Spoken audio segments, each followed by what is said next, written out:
Um, yeah, I'm learning like new vocabularies like example, very lazy tapos kaslano tapos jawano atsyano gadbano tapos malano. Yeah, yung mga alif and nun, yung mga like ano, last letters thingy, they indicate something which means like very, like gina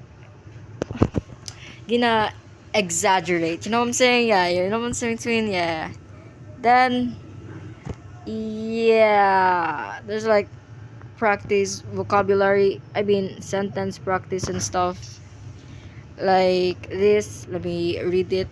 Uh, Mandalika rajulu tawilu ladi.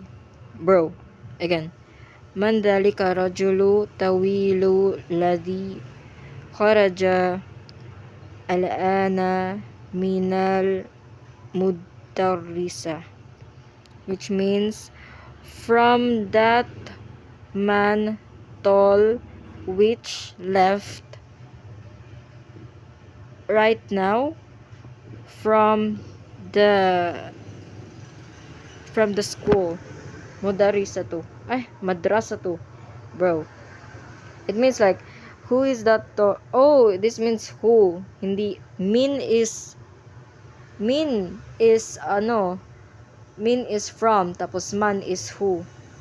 Yeah. So, who is that tall? This is tall. Tawilon means tall. Who is that tall man that left right now from the school? Already is like which, like parang siyang ginakonek yung dalawa. Yeah, it means like who or which. Yeah, you know what I'm saying? Yeah, you know what I'm saying, bro.